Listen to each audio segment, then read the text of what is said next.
All right, once again, my name is Ernest Carvalho. Welcome to the Downtown Chinatown Neighborhood Board Meeting number 13. We'll go ahead and start introducing ourselves. We'll start all the way from the right. Aloha, I'm Robert Armstrong. Thank you for coming. Name's Dan Mestis. Good evening, everyone here and online. Thank you for coming. I'm Kevin Lai. Good evening, Chulan Schubert Kwok. Aloha. Hi, Ross Isokane. And online. Aloha, Lori McCartney here. All right, thank you. And once again, my name is Ernest, and I'm Chair of Neighborhood Board 13 for the time being. So we're going to go ahead and get started. We're going to go ahead and straight on move on to first up. We have item 2.1, board vote on election of officers for annual period from July 1st, 2025 to June 30th, 2026. We will first elect the chair, then vice chair, then the secretary, then the treasurer. I'll open up the board nominations and then we'll move right into a roll call vote. There will be no questions and answers. Once someone is nominated, that's all they need is a nomination. They do not need a second. All right. So we'll go ahead and we'll start off with chair. Is there any nominations for chair? Go ahead, board member. Yes, I nominate Ernest Carvalho for chair. All right. Do we have any other nominations for chair? All right. Not hearing none. We'll go ahead to a roll call vote. All right, so roll call to nominate Ernest or elect Ernest. Armstrong, Aye. Point of order, Chair. This is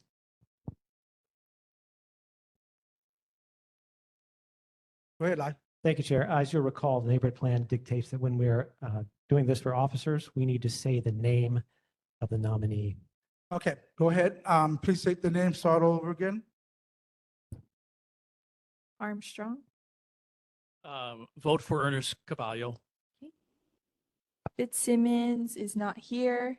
Isokane, Ernest Carvalho. Lai, Abstain. McCartney, Ernest Carvalho. Mestis, Ernest Carvalho. Schubert Kwok, Ernest Carvalho. Shintani is not here. And then Chair or Ernest. For myself, Ernest Carvalho. Okay, so 6 votes for Ernest, 1 abstention, 0 no's. Congratulations, Ernest. All right, thank you. 1 second.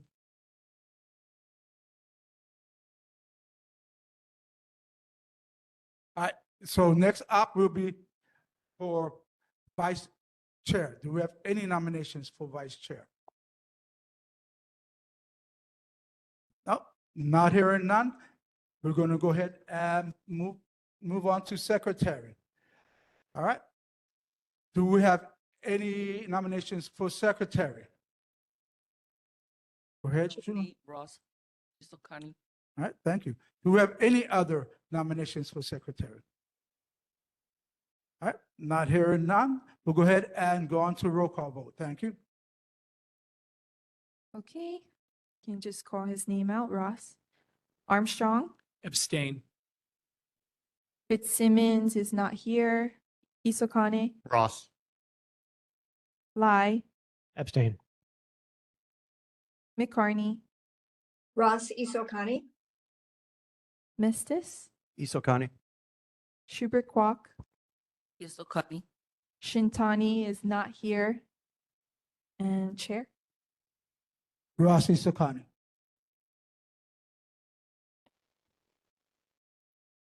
Five votes for Ross, 2 abstentions, 0 no's. Congratulations, Ross. Voted for secretary. No, this it says, next we have up vote for treasurers. Do we have any nomination for treasurer? Go ahead, Mr. Isokane. Yes, I nominate Lori McCartney.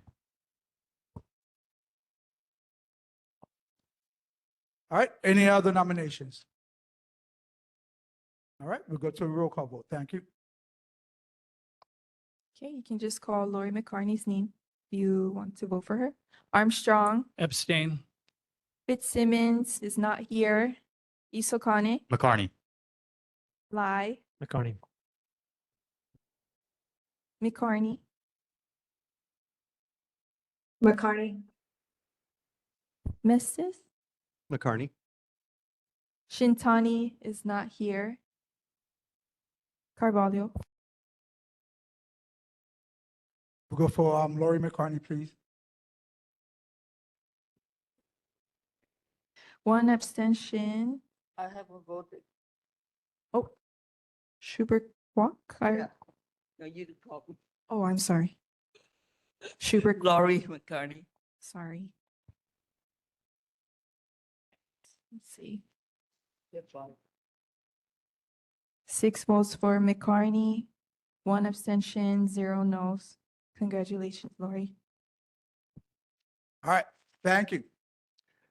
Next up, we have item 2.2, board vote on approval of board rules for new term.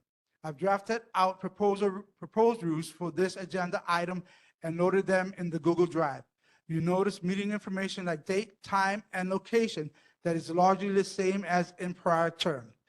You notice proposed rules for our board. Please note that these rules are largely the way I've been trying to run every meeting since I've been elected chair. These rules provide for procedures that have always been allowed under our neighborhood board plan, which grants wide powers to the chair. So in summary, if you like the way I've been running things in the past meetings, then I promise these rules are consistent. And I recommend you vote yes on this listed agenda items to adopt the rules I propose. Are there any objections? Chair, Board Member Lai? point of personal privilege, if I could ask that we have about 60 seconds to review the document online. I can give you 1 minute for that. It's just about 60 seconds. Thank you. Point of order, Chair. Right. Could you summarize orally any changes you did make from the last set of rules?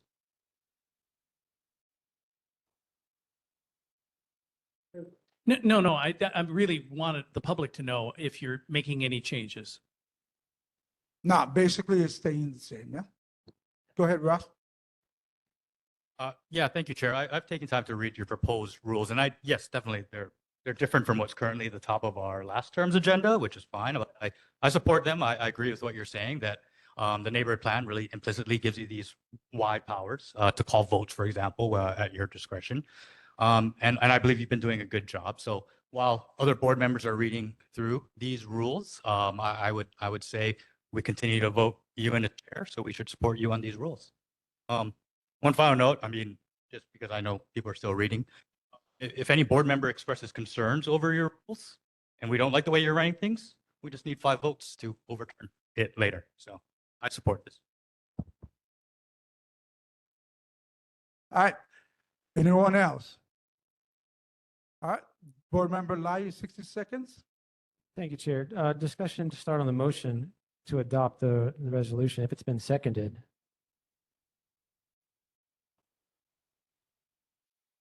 Yeah. Yeah, that's why we called for 60 seconds to review. So I just wondering who was the second?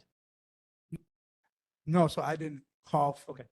Yeah, I called for the vote, but I didn't have a second. Making a motion, so motion needs to be made. Someone needs a second, then we can have discussion. So what we're gonna do, yeah, since there was no objections Chair. to it, Chair, if there's no objection. yeah, there's no objections, we Then- can go to the call. Point of order, Chair. Yep. In asking for time to review, that was an objection to moving forward with your implicit motion Yep. to adopt without objection. Okay. That's the way it works. You need to get that straight. Okay? You don't need to tell me what I need to do. Thank you. All right, so there is an objection, all right? You have 1 minute for your objection. Again, I'm trying Is to clarify. is there a discussion? You're objecting to this, right?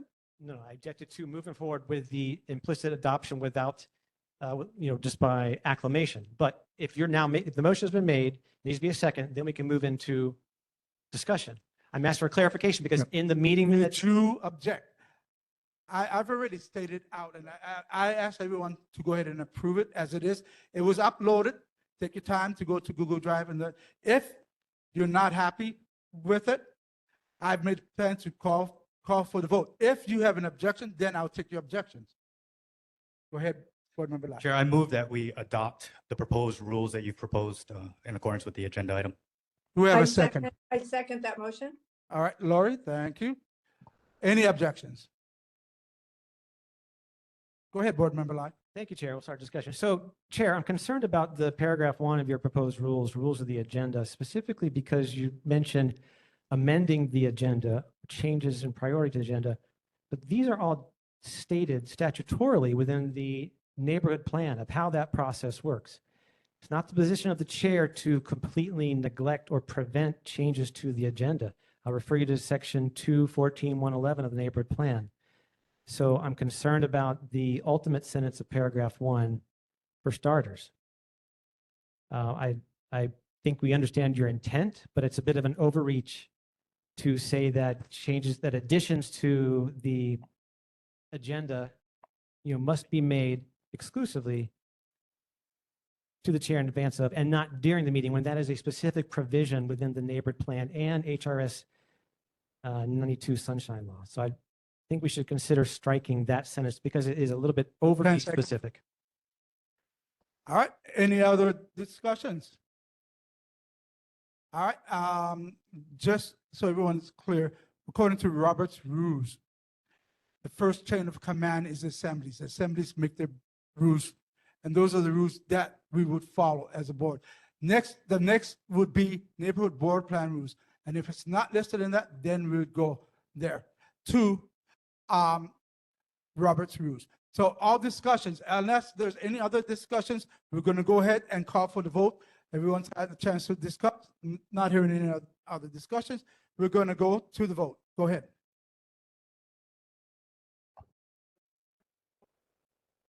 Okay, just to clarify, the motion is to approve the board rules for the new term as proposed by Chair. Okay.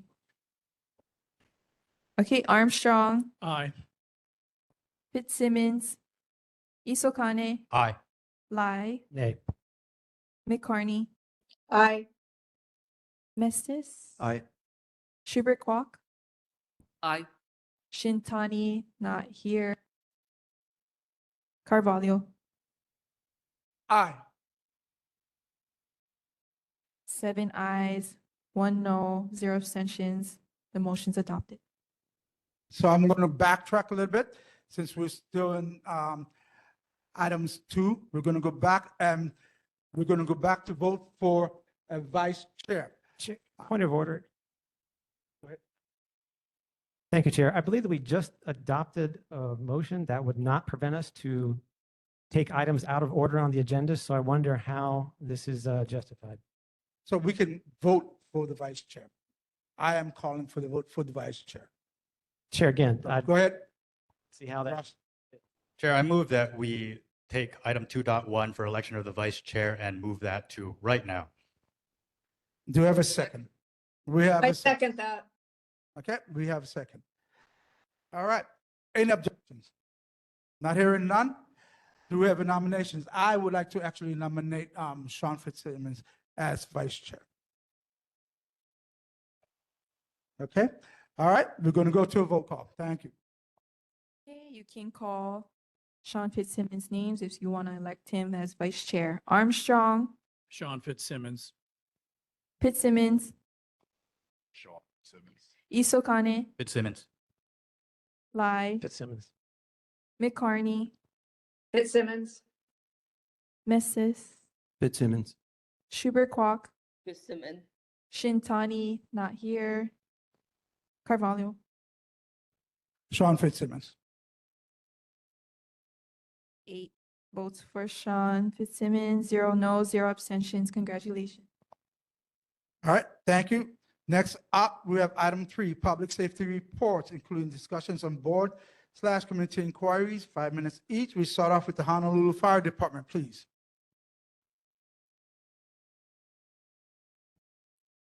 Honolulu Fire Department, are you here? All right, not seeing them. We'll go ahead and we'll move on to the Honolulu Police Department. Honolulu Police Department, please. Hi, good evening. Sergeant Freeman, District 1. I will start off with the stats for June. Total cases 2,371. Last month 2,333. Motor vehicle theft this month 9. Previous 8. Burglary this month 3. Previous 4. Theft this month 28. Previous 29. UEMV this month 7. Previous 16. Assault 15 this month. Last month 19. Sex assault 0. Last month 2. Graffiti 0 and 0 for last month. Drugs 7 this month and 3 from last month. I can take any questions. All right, do you have any questions from our public here in the library? Seeing none, any questions from anyone online? Not seeing any. Any questions from any board members? Okay, we'll start off with Vice Chair Fitzsimmons, then we'll move on to Shulan Shubakwa. Thank you very much for joining us today. 2 questions. Number one, there's an interim chief, Ray Vanek, who was taken over, I think on the 19th. One of the biggest issues with Honolulu Police Department is the staffing. I think last time I read, there was over 400 vacant positions. So first question is, have you noticed anything that Chief Vanek has implemented or has tried to introduce that address that 400 officer deficiency? Number one. Number two, I noticed that there's more, there's a push in conjunction. There's a lot more surveillance cameras in downtown, as well as a push to use more surveillance cameras. Is that because there is a dearth of HPD officers? Is HPD trying to push the use of more surveillance cameras in public settings because of the fact that it's having such a hard time to fulfill staffing requirements? Thank you. For the first part, I don't think enough time's passed for us to have seen anything with the recruiting efforts. That's something we'll probably see down the road. As far as the surveillance cameras, I would assume even if we were fully staffed, we would still be utilizing whatever technology we have. It just helps the investigations, whether we're fully staffed or very short. Either way, it would help with that. All right, thank you. Board Member Shubakwa, please. Thank you so much, Sergeant Freeman. We work with you folks a lot. And I've recently noticed that we have a lot of mainland homeless and young women and middle-aged women. Some are doing drugs, selling drugs, and some are laying flat, just totally out on our streets. So I'm wondering whether you got the same statistics that we have been collecting. Statistically, I don't have anything to show where our homeless individuals are coming from. I think we've always had a transient population somewhat down there. So some of them definitely are from the mainland, and there's always been rumors of them being flown here and by certain organizations, but I have no statistics to back any of that up. I'm sorry. All right, thank you. Next, we have Board Member Lai. Chair, thank you. Sergeant Freeman, I'm just wondering if you can give us some advice about how to prioritize sound nuisances from individuals who roam the streets of downtown and Chinatown area and yell and bray for dozens of minutes on end without respite. It's pretty disturbing to a lot of folks, and we're trying to, of course, help those who need help, but it's extremely difficult to get those assistance to them within the time before they run off to some other place. Any ideas about HPD could help with that would be great. I don't know if you can comment on the four-wheelers, the 4x4 vehicles that might be of use for more tactile responses, perhaps. Secondly, I had a concern from a constituent about double and triple parking of USPS trucks each morning along Merchant Street at the downtown post office, leaving only one lane of Mackay-bound traffic. I spoke with Station Master Brett Nakoa earlier today, but I just wanted to ask, are federal vehicles somehow exempt from rules against double and triple parking on city streets? And if you can comment on that, great. And lastly, I'll just ask the chair if he would indulge the audience for another chance to raise questions with HPD if they have Okay. some. Thank you. Thank you. Go ahead. I mean, honestly, the best thing you guys can call 911 and be willing to meet with the officers. Depending on what type of noise, time of day, and all of that, we would take into consideration. And I understand that our response time is going to kind of dictate whether or not the person's still there. But if you're willing to meet with us, at least we have a witness or a complaining person if the person is quiet or gone by the time we get there. So I hope that gives you some answer on your first one. The second part, as far as I know, they are not exempt from parking there. I'm aware of that complaint from the past as well. And I believe there's been some communication with the post office and even up the chain with some of the politicians getting involved in trying to solve the long-term problem. From my understanding, that post office was never, I guess, built or meant to be able to handle the amount of people that it now services. So that's the problem they run into. All right, thank you. Next, we have Board Member Armstrong. Thank you, Mr. Chair. Sergeant Freeman, thank you for being here. And just because of the change in jurisdiction and the discussion that we had last month, I don't know if you were part of it or not, but could you tell me what is the latest policy by Honolulu Police Department on citing vehicles who have chosen to park on Fort Street Mall, merchant or otherwise? Every day there are several vehicles that stay there for extended periods of time. And I was wondering, what is the policy at this point, knowing that it's not a street and it's not a park? I would have to look at the signage. I'm not totally sure what we can cite for, but if it is in violation, we don't necessarily have a policy specifically for Fort Street, but parking violations in general, we address either with warnings or citations. A lot of that is up to the officer's discretion. All right, thank you. Next, we have Secretary Rossi Sikani. Thank you, Chair. Hey, Sergeant Freeman, looks like the theme is parking citations by bad actors out there. So in addition to the Richard Street double parking, Fort Street, yes, we received a letter from one of our constituents on Merchant Street. This is by the Alexander and Baldwin Building and Bank of Hawaii. Apparently, certain trucks, shredding trucks, are parked in loading zones and just sitting there and just shredding for long periods of time. They cited the revised ordinances 15-15.1 prohibits these activities in loading areas. And these are just, they're sitting there just shredding for long periods. So just wondering, a couple different complaints, definitely against ordinances.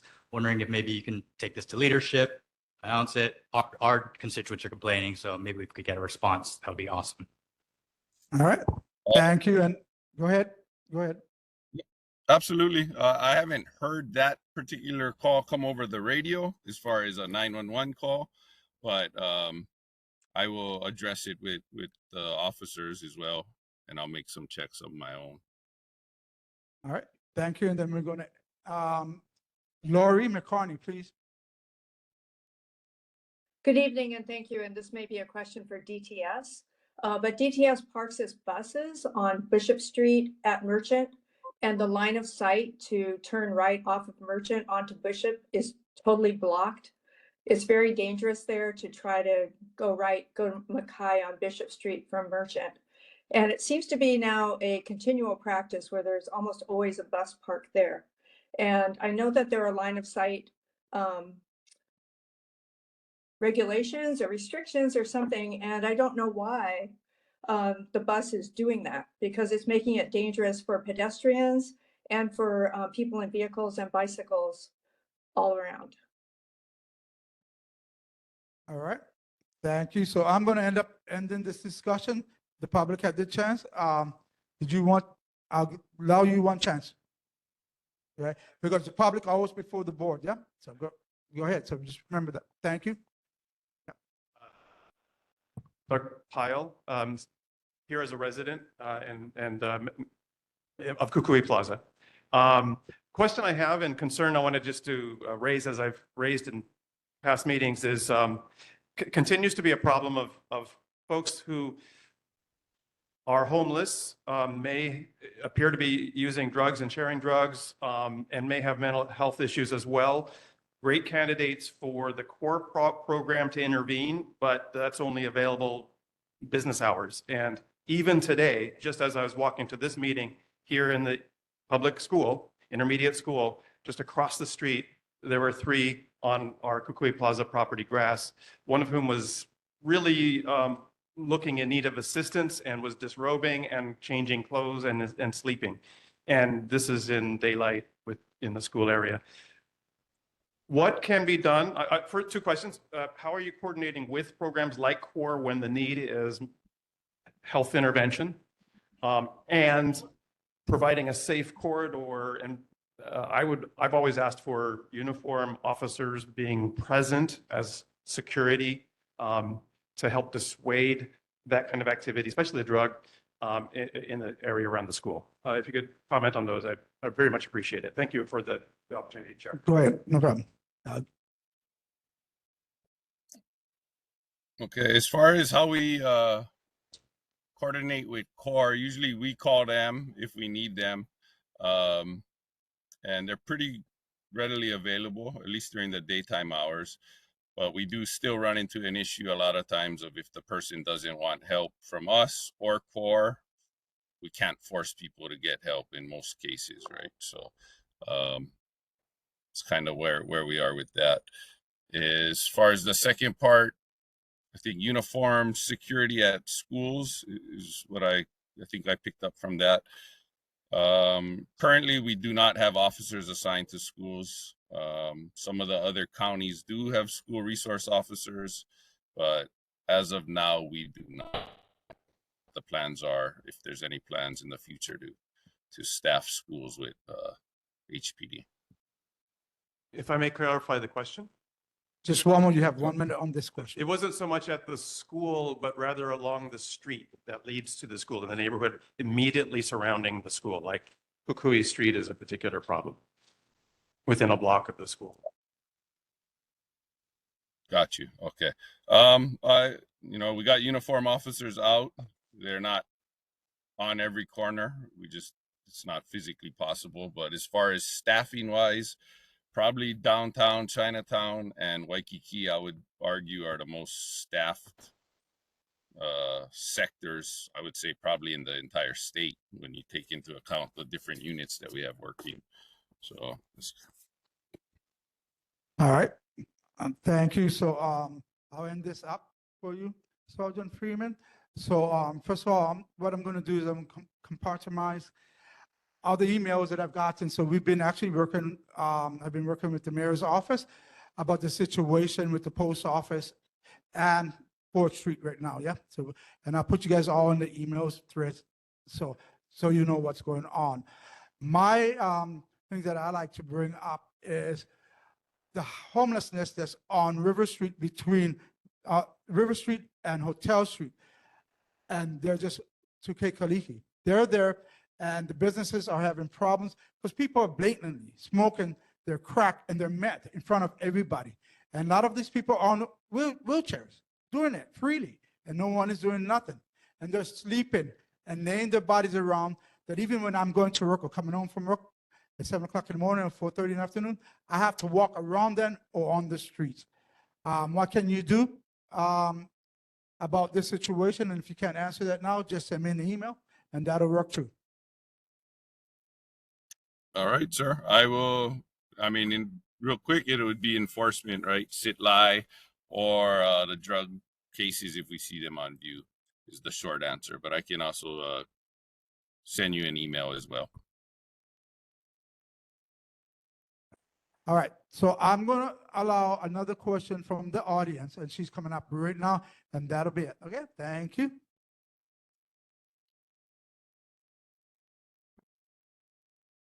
Thank you so much, Chair. My name is Deborah King, and I'm a resident of Chinatown. And just to go back to the Fort Street Promenade about the cars parking, I've noticed that it's my understanding that they have to actually have a permit to park there. So I know a lot of us don't have time to call 911 and wait for that response. Is there any way we can take pictures and email it to someone?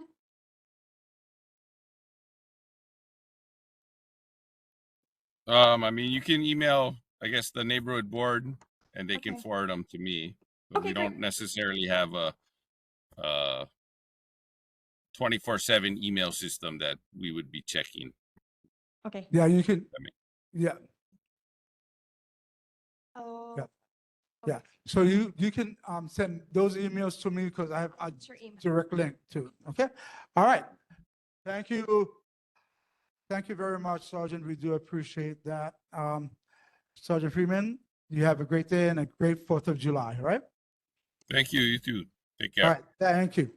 So, okay, next up is item 4.1, board vote to approve NCO draft regular meeting, written summary for video record for Thursday, June 5th, 2025, similar to last month. I recommend that we approve the listed agenda items. Are there any objections? Board Member Lai, Chair, thank you. I'll take my minute to read. do you object? That's the question. Well, Yes or no? Yes, that was. Okay, before we, now, next it goes back to me. You objected? Next. Very well. Are there any discussions? Now, go ahead, Board Member Lai. Chair, thank you for efficiency. I was just moving a bit ahead. But for my minute, I'll take a moment to ask that the written record reflect the following as per Neighbor Plan 214-113A5. I'm going to read a bit of my written testimony submitted for review by the public. Of note, the draft written record for the 5 June 2025 meeting of MB 13 contains numerous errors and oversights, which renders the same non-compliant with a Neighbor Plan 214-113A4 by failing to reflect the substance of all matters proposed or decided, as well as Neighbor Plan 214-126 by failing to comport with established guidelines. In addition, multiple instances of misspellings, incorrect grammar, missing dates, incorrect references, eschewment of best practices for written records, and missing attendee names demand that the draft document be withheld from consideration for adoption today, 1 July 2025, and instead be reviewed and revised by a competent authority and represented for public review during the next few weeks. 10 seconds. In addition, there's no second within the written record of the implicit motion to adopt the draft written summary from May 2025. For these reasons, I move that we Time. defer consideration of this. All right. document. Any more discussions? All right, not hearing any more discussions, I'm going to call the vote and recommend we vote yes. Mayor, please go ahead and do roll call. Okay, to approve the June 2025 written summary for video record. Armstrong, Aye. Fitzsimmons, not here. Isokane, Yes. Lai, No. McCarney, Aye. Mestis, Abstain. Schubert Kwok, Shintani, not here. Chair, Aye.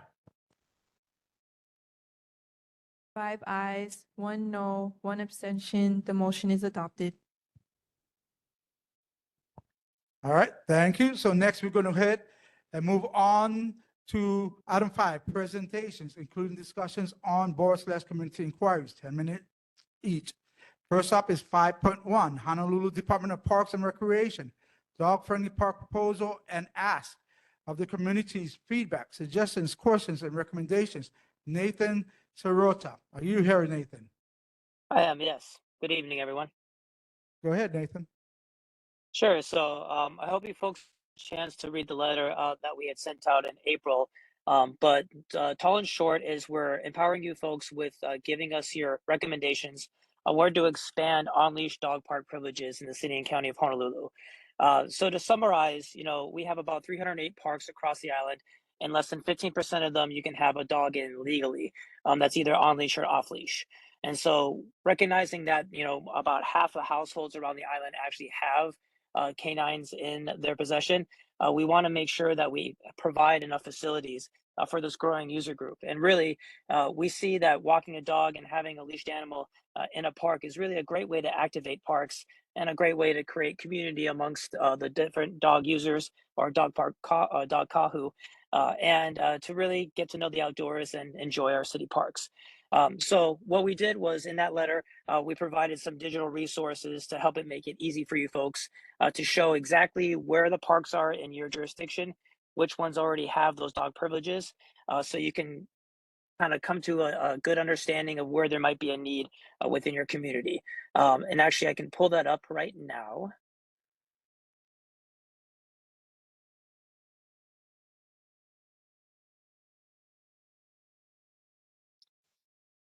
So this you can access by going to an abbreviated URL. It's bit.ly/dog neighborhoods. And it's really awesome. We worked with our GIS team to make it interactive where you click on each of the neighborhoods and it'll indicate which neighborhood board it is, the actual jurisdictional boundaries. And the red dots there are the parks that already have existing dog privileges. So you folks actually geographically aren't doing too bad. You've got, I know all the dog park right up here has an off-leash dog park. Kamamalu is an unleashed dog park. Thomas Square is an unleashed dog park, and Mother Waldron down over here has an off-leash dog park as well. And then the parks themselves are actually outlined in blue here. So one little trick is to hide the neighborhood board tab, so you can actually click on the park location and it'll give you the name of it. So Smith Beretania right there on Beretania, and then the pedestrian malls, which the pedestrian malls are kind of in an interesting situation right now, where we are working with the Department of Transportation Services to actually pass jurisdiction over to them. But we will be still conducting maintenance of them, along with the Fort Street Business Improvement District for that one. So that one's kind of in flux right now for who has jurisdiction over the malls. But certainly, if you folks wanted to request having the dog walking privileges in the mall areas, we work with DTS on that. So I really wanted to keep my presentation short because I wanted to make sure that I had time to address any questions or concerns with you folks. But before that, I did want to highlight that, before we embarked on this quest to expand dog-friendly privileges in our parks, we did recognize that there were two main concerns that people would have with expanding more dogs in parks. One was cleanliness, people not being responsible dog owners, not picking up after their dogs, particularly the fecal matter, and two, dangerous dogs. And so what we did ahead of time was we're looking at potentially placing some dog poop bag dispensers in certain locations in a pilot program. So if you have a recommendation on where you'd like to see those, we'd certainly take that into account. And then also looking at additional signage where dog privileges are allowed to kind of remind folks of the proper behavior. And then actually just today, a city or a state ordinance went into effect, both codifying what a dangerous dog is and increasing the penalties should a dog attack another dog or a person, increasing the latter to a felony. So there has been some movement in trying to make it safer for people who have, experienced aggressive animals. But these are all things, legitimate concerns that we wanted to try and address ahead of time. But certainly, if you have any questions or concerns, please feel free to let us know.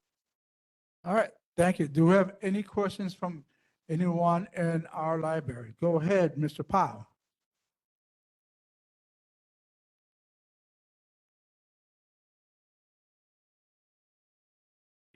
Again, Doug Pyle, resident of Kukui Plaza, speaking for myself.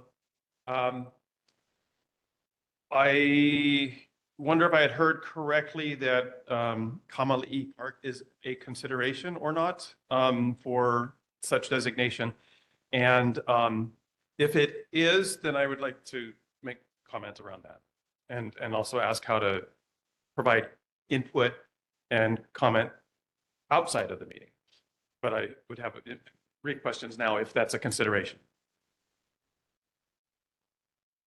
Please, by all means, if it's okay, yeah, absolutely. And any city park location is on the table, and it doesn't have to necessarily be the entire park. It can be a section of a park.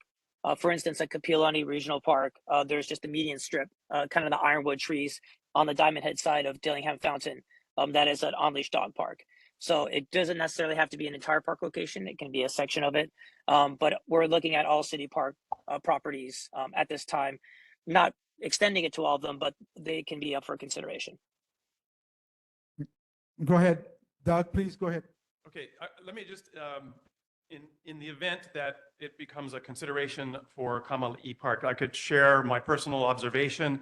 I did in fact facilitate a meeting, but I'm only testifying here as an individual. But I attended a meeting of over 40 residents of Kukui Plaza around the fate of Kamali'i Park. And it was 100% of those present of our residents who want to preserve the park nature, the trees, the open space that Kamali'i Park is. And it's actually, if you think about it, a real asset as a gateway down to the city.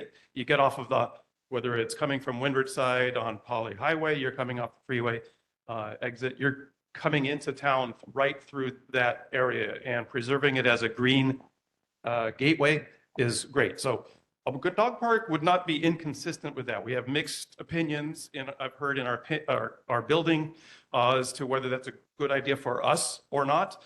I have also mixed opinion. It would depend on the noise issue and the safety of crossing the street to get to it. It's already a safety concern for the kids and any residents walking across that busy area. So traffic control would be a consideration. The other, for the noise, it occurs to me that if it were in that park to be partially a dog park, it would be best if it was up on the Baratania side so that it be against the wall next to the fire station. That would help mediate some of the noise of barking dogs. I have one other concern about that location, both say a pro and a con. And 10 seconds, go 10 ahead. seconds. Right now, it's been great. There have been no illegal activities that of the scale that we've had in the past. And I'm concerned that if people were loitering with dogs, that it might encourage a return of the drug activity. All right, thank you. And Nate, moving forward, can you make your answers very direct? Okay. Sure. So were you it sounds like he was looking to extend the on-leash privileges to Kamali'i Park. Yeah, by all means, these are all valid concerns. If anything, was there a particular question regarding, other than the fact that it's this is a location that can be considered? Because if anything, what we're trying to do is, this is great input. The fact that, and thank you for holding those meetings and having those discussions. That's exactly the kind of input and the kind of conversations that we want to have amongst the community, because we don't want to make these decisions in a vacuum. We want to get your input, and it's the reason that we solicited the input from you folks in the neighborhood board. But was there a particular question that you had regarding Kamali'i? All right, so what he wants to know from you is how to solicit feedback, submit the feedback. Right. So this is actually the conduit. The neighborhood board system is probably the most democratic way that we have of getting community input. And by and large, it's really the best way for us and the government to get a voice of the community and to get consistency in a transparent fashion as well, too. The idea is that, this was on the agenda. People know this was what was being discussed at the meeting. And then if you folks do have consensus amongst the board, if there's a resolution that you vote on at some point, that would be on the agenda as well, too. So people know that's being discussed at the board level. So really this board, the board meetings or even your committees are seen as really the best conduit for giving us that input. So. All right, so thank you. Mr. Pop, so do you folks and your people can send directly to me, and I'll make sure it gets to the Parks and Recreations, okay? How's that? Okay, that takes care of that. All right, anyone else from the public? Not seeing any, neither online. We'll go ahead and we'll start off with Board Member Armstrong. Thank you, Mr. Chair. I appreciate it, but I really want to pat on the back, Nate, you and the department for soliciting feedback and community input as to how dogs should be addressed or how we should address as a city dogs in parks. It's a conversation that's long overdue. And I just really applaud the letter that you sent to us and the process that you have just begun at looking at all places here in the city and county of Honolulu. Thank you, first of all, for that. Number two, I want to express to you my own observations from having a dog for many, many years and has since passed. And that is, I'm most concerned with not how many dog parks we have or even the access to dogs in parks, but the maintenance of those parks that we have in general, especially those with dog parks. I can tell you from 10 seconds. personal experience that Ala Park fell very, very short of a comfortable and clean place to take my dog to. And so while I support your laws about aggressive dogs and all this sort of stuff, I really want us to also concentrate on the facilities that we have and making sure that they're top notch for dog owners and their pets. Thank you. Thank you very much, Board Member Armstrong. All right, Board Member Lai. Chair, thank you, Mr. Sirota. Thank you for your comments before you embarked on this procedure. We appreciate that. I have some comments that I've garnered from several constituents. One is that the idea of providing dog defecation bags only at the park, people rely on those. What will they do when they're bringing their dog to and from the park? Does that just set us up for a disaster on the sidewalks and in areas such as that? Secondly, I wonder if you can let us know about plans to permit dogs on Kekoliki Street Mall with the food vendors. I certainly would like to hear input from Member Schubert-Kwok, as I think that's her micro neighborhood around that way. As far as Fort Street Mall goes, I think we all believe that may become the domain of DTS. Wonder how that will go. But my main point is this regarding Kamali'i Mini Park. Have you made this presentation or included on the list with any foreknowledge of what its status is as far as the city putting out to bid a chance to build a 10 350-foot tower on that site? I'm willing to discuss with you, hopefully we all are, a way to preserve the green space rather than building something there. And I just wonder if you have any insights into what the ultimate Time. area that might be. Thank you. All right. Sure. So I'll work from the most recent question backwards. I've heard about that plans for development. It's really very preliminary right now. So I'm basing the input from you folks in my efforts regarding the dog-friendly parks based off of what our existing inventory is. So even as an example, P. Koi Street Mini Park, when we first started doing this, was in the process of being transferred to a private landowner. And so that one was actually just executed just when we were starting it. So that one I had taken off the list and actually had put a note next to it that it's not going to be in the city inventory for much longer. So right now I'm only aware of just those extremely preliminary plans regarding Kamali'i Park. So for the time, as far as I'm concerned, it is still in our inventory and it is still under our jurisdiction. So it is still under consideration. And that brings up a good point though, too. This is not just a one and done effort, right? So if you folks want to come back,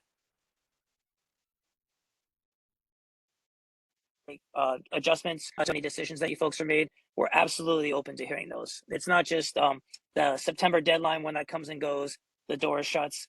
No, by all means, the discussion can keep going. We can make adjustments in the future. And one of the reasons that we're focusing on on-leash parks is really, it's a low-hanging fruit. To make a park an on-leash dog park, logistically, all we'll need to do is change the blue signs that say no animals allowed, put a stick over it that says leash dogs allowed, and then maybe add some additional signage regarding the rules for leash dogs, and again, those poop bag dispensers. So it's not like for off-leash dog parks, that would be a little bit more involved where we do a fenced area and have water access for the pooches.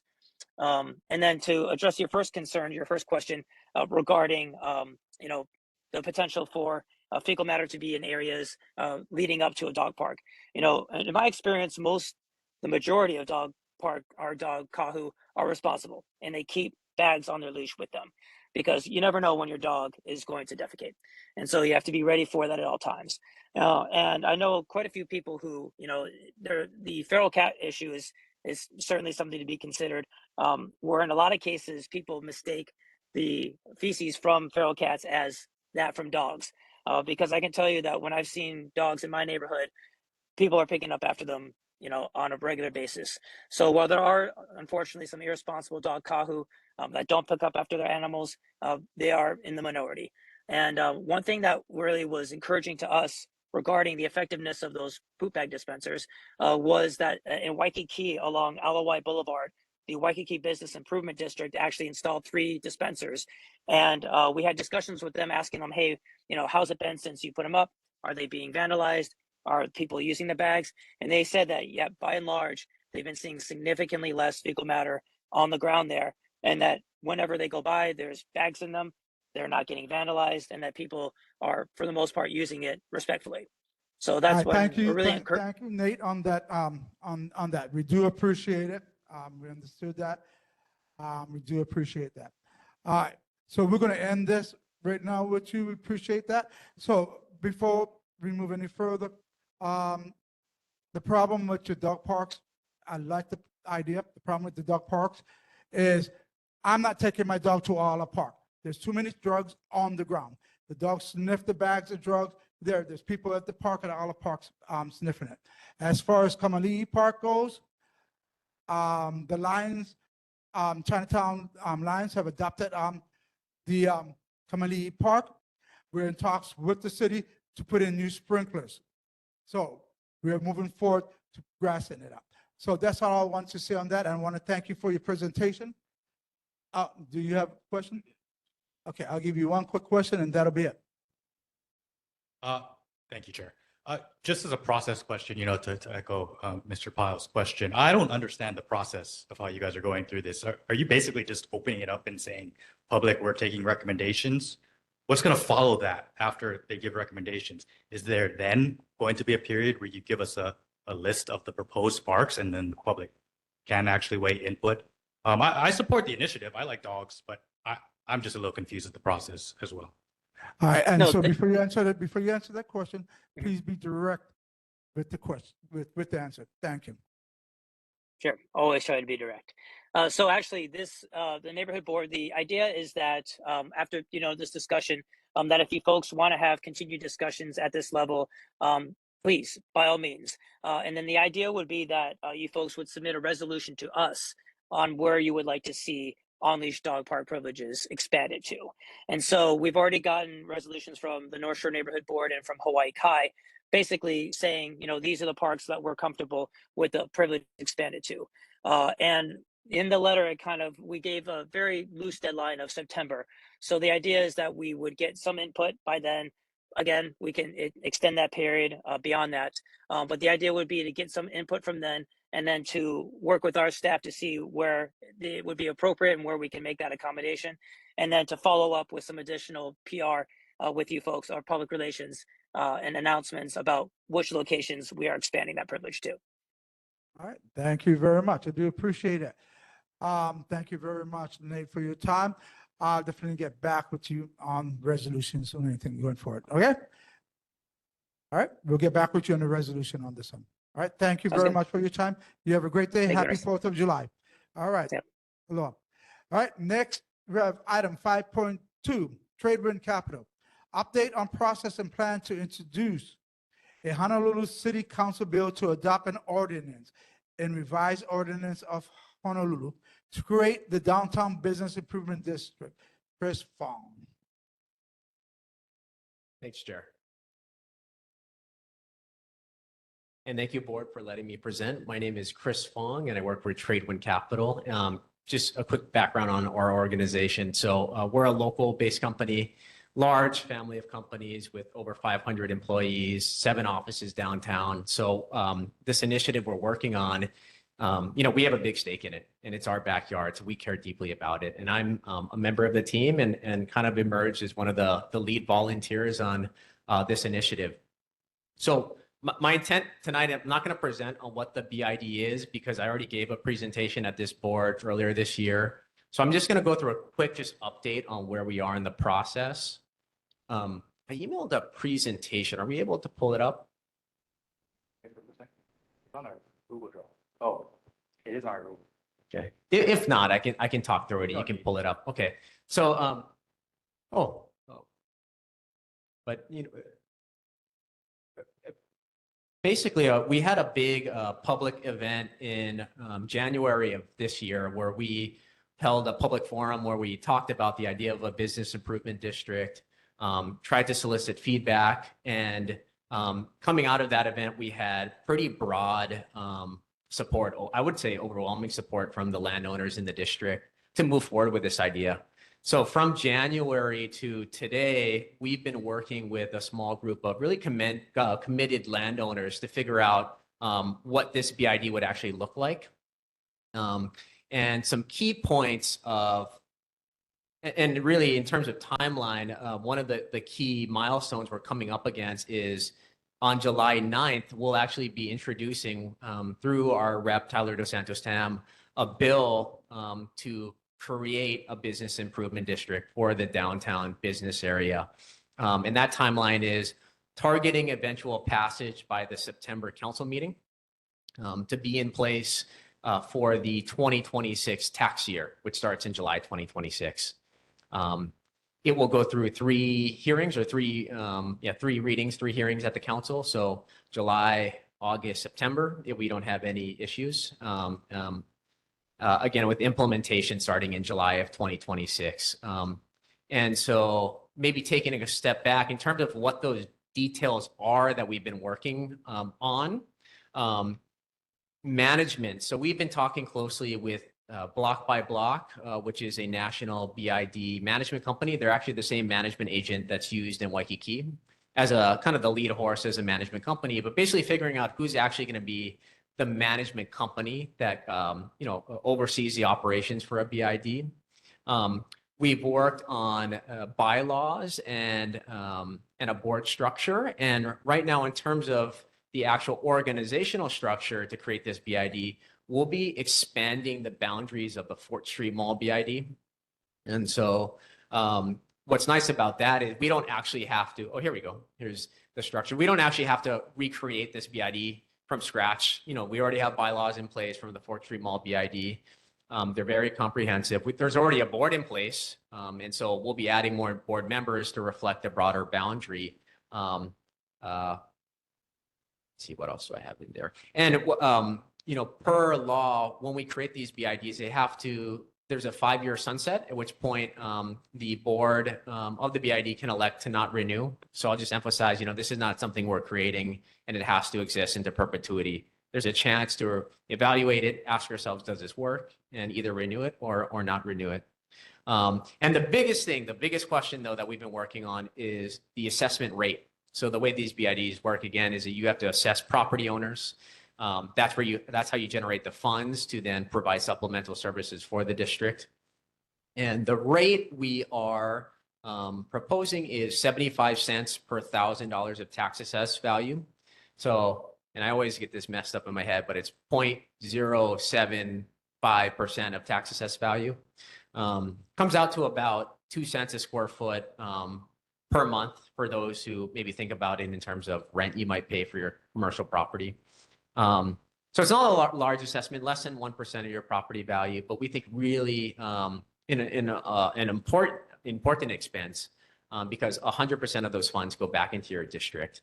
And then in terms of who will be assessed, we are assessing all buildings in the district, excluding residential homeowners and state and city properties that are owned by the government that per the revised ROH, basically, you are not allowed to assess those properties. But other than that, all properties will participate, so it's fair. Everyone pitches in, everyone benefits. But do want to emphasize that homeowners are excluded from this. So it's similar to Waikiki, where homeowners are not assessed. So hopefully for any homeowners that are listening, it's kind of a no-brainer that we get your support. I'll pause at that. I mean, that's really the overview. So any questions? No, thank you for that report. Do appreciate it. Do we have any questions from anyone in this library? Go ahead, Mr. Powell.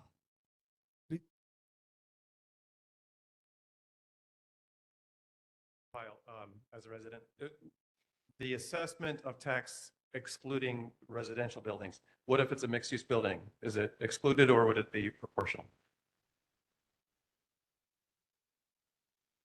So for residential, you're talking about like an apartment building? Yeah, so that Right. That would be included because that's deemed commercial. The whole building would be assessed. Condos with a retail box. Oh, is that? That's what I'm guessing. Yeah. I'm sorry. Yeah, condo, any commercial component, so think an apartment or a retail complex, it's just your residential condos that would be excluded. But an apartment building, a large scale apartment building would be included. All right. Any other questions? Any other questions from anyone online that's in the public? All right, not hearing any. Any other questions from our board members? We're going to start off with board member Lai, please. Chair, thank you. So again, the question I think I raised last time around was what analogies do you see between this BID and, for example, the Waikiki BID as far as asset maintenance, asset accumulation? Because I look at their Form 990 and, 2 years ago, they had $3 million in assets. That's money that they've collected but have not expended. So I'd hate to see a group around here collect all that money and it not go back into the community to do all these things. I know the slides that we didn't see. I tried to throw one page up there to share so we get an idea, but does that explain or touch on that? And then secondly, what will your role be in the BID should it exist? Yeah, maybe I'll start with the second question because that's easier for me to answer. So I'm just a volunteer in this process. And so, I won't be, I'm not hired by this BID. Maybe I would participate in the board theoretically, but, I'm really just part of the team that's, working to create this initiative. In terms of the finances of it, I can't speak to what maybe you're seeing in the Waikiki BID budget. I'd be interested to know too, though. So I'm glad you pointed that out. And I know their team there is very transparent on what's going on, but I would, we have assurances in the bylaws, if I'm recalling correctly, that, money can't be hoarded at the nonprofit level, that has to be expended within the district. All right, thank you. Next, we'll go ahead and move to Board Member Secretary Rossi Scani. Thank you, Chair. Thank you, Chris. The slides are great, by the way, very informative. The question I had is just from a process perspective again. So it sounds like a bill is going to the council next, this upcoming meeting. Is this largely just a perfunctory exercise for y'all? I mean, my guess is that first thing you need to do is get majority vote of the property owners who are actually going to pay the tax. So once you have that, if you have a majority of them, I guess that's what I'm asking is, do you have that support? Is there any vehement opposition from any minority property owners, or is all the property owners who are actually going to pay largely supportive? Yeah, no, it's a great question. And so we feel that we have broad support. If I had to put a number on it, it's kind of hard to do, but I would definitely say more than 50%. So the technical rules are that, you need 25% to start it, 51% need to oppose to stop it. I'm pretty sure we're well clear of meeting those hurdles. Of course, when I pulled the property taxes in the district or the TMK parcels, I didn't realize there's 2,000 landowners, 2,000 TMKs. Now, of course, part of that are condos. You back those out, but there's still 1,000. So you're not going to get 100% of 1,000, but I would say we're pretty comfortable with the support. But, I don't know if I jinx it and say it's perfunctory at this point. I hope it is. I hope we go through this process and have no hiccups. But, I think we're trying our best to get out there in the community to make sure we do have full support. All right, thank you. Any other, yes, Board Member Armstrong. Thank you, Mr. Chair. Mr. Fong, thank you for this effort. I know it wasn't easy, and I know it's never greeted with great applause to tax someone. But at the same token, I think you and Tradewinds and the group that you've been working with have the best interests of our downtown in mind. And I think this is a real landmark piece of effort. And I just wanted to, on behalf of this, on behalf of myself, I guess, thank you for the thankless work that you've done. Thank you. All right, thank you. I'll allow a follow-up from Board Member Lime. This will be your final follow-up. Thank you, Chair. Second time speaker. So is there any option for an entity to opt out from the BID once it's implemented or enacted? There's not. Thank you. All right, any other board members who hasn't spoken would like to speak? All right, not hearing none. I want to thank you very much for your time and your presentation. So anybody in the neighborhood who wants to check it out, I do have all the information on our Google Drive for Neighborhood Board 13 Google Drive, and I'll keep in contact with this particular group very closely. I appreciate the work you guys have done. Thank you. All right, so next, we're going to go ahead and move on to item 6, public concerns. Do you have anyone that has a concern, anyone from the public and only the public that has a concern that they would like to come up and talk about? Mr. Pyle, you have 2 minutes. Had a few questions earlier, but this is what I really came to ask about was, and this is Doug Pyle, local resident at Kukui Plaza. I just wanted to say something like raise to the board's attention, because in the past I've talked a lot about our personal and also our community at Kukui Plaza's concern about safety regarding mostly vice crime, but also some other issues on the street, homelessness and others, and drug use. Across the street, the property that's shared by Safeway and CVS Longs have long been a factor contributing to that in a negative way. You know, it's been a place where a lot of the activity happens. And I'm finally glad to hear that there was a manager I've spoken with, new for CVS, who is the most responsive so far. So I'm going to thank them for being responsive and let you know that they have been. I had recommended personally that security does great if they're visible and a human being. The CDI Do Society has implemented that, and it took care of a lot of the problem there. They did not take that recommendation. Instead, they put in speakers and cameras, and it seems to help. It seems to reduce. It doesn't eliminate, but it reduces some of the frequency. It introduces a new problem, however, which I have raised with them, and it should be, I have a question and a concern about the noise, especially at night, of the volume of that speaker. Sometimes, and I measured it on one evening, 2 a.m, it was 55 decibels inside my living room at Kukui Plaza across the street, several floors up. And so I don't know what the volume was outside, but it was clearly more because the windows were closed. It was 55. And that's just for those who don't know what that is. It's like what I'm speaking now is probably close to 55 decibels. So it's like someone speaking in my living room saying that it's covered by camera. So I have asked them to try to turn it down. Sometimes it gets turned down and then it gets turned back up. I don't know who's controlling it. But at night, wouldn't that be the question is there a noise regulation covering that? And if anyone would be interested in helping us to suggest to them to do something about the sound. I don't want to take away the cameras and the announcement, but to buffer the sound so it doesn't bother us in our residence. Thank you. I do appreciate your question. So I'll actually send you an email on that question, okay? So I'll help you just as I'm helping you with the other things, all right? You're welcome. Go ahead, ma'am. I should say, Deborah, go ahead, Ms. King.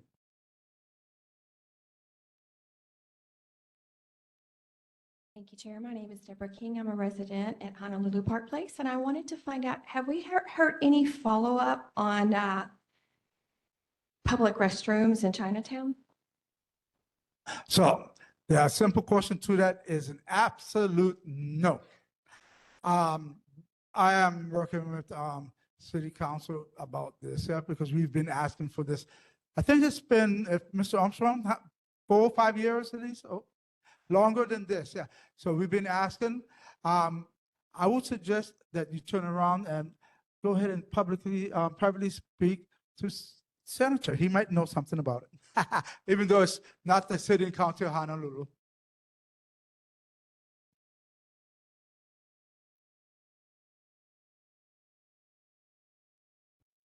Not aware of a state effort to do this. This is actually why I got on the downtown neighborhood board in 1997, because I didn't think there was enough public bathrooms. And look at the progress. Yeah, it's very difficult to get people to, because somebody has to basically be there all the time. There is movement in the park, in the Ala Park, because they're tearing down the old one and hopefully they'll build something more useful when they're done. All right. All right. Thank you. Now I'll keep you appraised of what's going on between Tyler and myself on this one. Yeah. Point of order, Mr. Chair. There was recently a meeting of heart about our Chinatown station, and it might be also good to remind the public to, when they make comments too hard about the station design, to include a public restroom that's accessible to all of us. Okay. Noted. Everybody that's watching, you just heard Board Member Armstrong, and it's already been noted. Yeah. So thank you. Appreciate that. All right. Any other comments from the public, and only from the public? Not hearing none, not seeing none. We're going to go ahead and move forward. Chair's report on upcoming events and initiatives. I just wanted to ask everybody to have a very safe and happy 4th of July. We do have fireworks shows over at Waikiki in Kailua and at Pearl Harbor coming up, but be safe with that, okay? Those are the